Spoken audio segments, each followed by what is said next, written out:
Merci pour peut-être est-ce qu'on pourrait approcher l'autre micro, voilà, parce que finalement c'est les deux seuls qui marchent, et juste vers vous, Françoise, peut-être, globalement, si vous voulez. Bien sûr, déjà globalement, encore une fois, il faut bien voir, hein, ce que nous expliquait Valérie là maintenant, c'est que tout ça se situe dans un contexte de progrès, enfin, d'interrogation, et c'est moins plus sûr, de démographie médicale. C'est-à-dire aussi bien quand on parle des désirs médicaux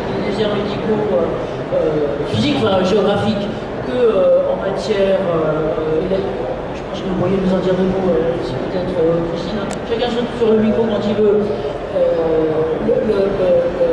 la question de la démographie médicale et donc de l'accès à la fois aux soins, mais aussi au diagnostic et autres, est tout à fait important. Comment vous sentez les choses chez vous, Christine, par exemple? Et dans le rouge, ça marche? Ça marche quand c'est rouge.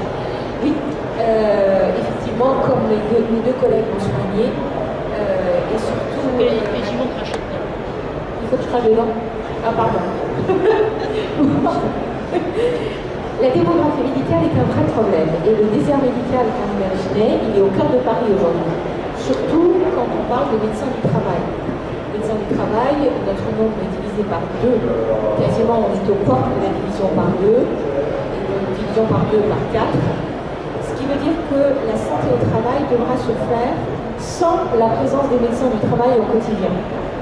Il y a des idées, hein, on monte les infirmiers en compétences, on introduit des visites d'information et de prévention. La manière dont nous voyons les choses, c'est qu'aujourd'hui, il est prévu un peu dans les nouveaux agréments signés qu'un seul médecin du travail est à charge de 6000 personnes. Vous imaginez bien que dans ces conditions, il est difficile d'entendre dans médecine du travail le mot médecine. L'avantage quand on passe à la téléconsultation, effectivement, nous sommes tous on finit par être un peu nés dedans. Je confirme le fait que, alors que je n'utilise pas encore les cabines au quotidien, l'utilisation pour un médecin des cabines pour voir des consultations à distance est relativement aisée. J'ai su voir un tympan, une gorge sans aucune formation particulière. C'est vraiment très pratique. Et ça nous permet, quand on a 6000 personnes à voir, y compris au cœur de Paris ou ailleurs, de garder l'élément clinique dans la santé au travail. Ce qui est indispensable, parce que je dirais qu'à part la clinique, tous les autres relatifs à la santé au travail, ils savent le faire. On travaille ensemble, on travaille dans un cadre de pluridisciplinarité, on sait très bien faire ça. Il n'y a qu'une seule personne qui sait encore faire la clinique, c'est le médecin. C'est important de voir les gens d'un point de vue clinique parce que tout le reste en découle, le maintien dans l'emploi, les aménagements de poste, l'ergonomie, le bien-être au travail, de préserver l'arrivée de la retraite, préserver l'usure, tout ça, ça passe aussi par la clinique et d'abord là.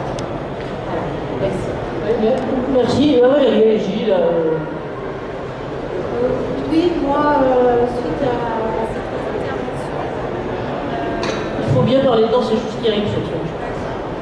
vous m'entendez? Voilà. Trois interventions. La question que je me pose, elle est double. La première, c'est que je vois une logique pour la médecine du travail, puisque généralement c'est un suivi des personnes. Pardon. Et les personnes ne sont pas en état de souffrance et peuvent s'exprimer, et vous pouvez leur transmettre l'auto-diagnostic. Mais quid au-delà du monde de l'entreprise, si on a vraiment des patients dans des zones désertiques qui peuvent pas s'exprimer, qui ne peuvent pas s'auto-consulter.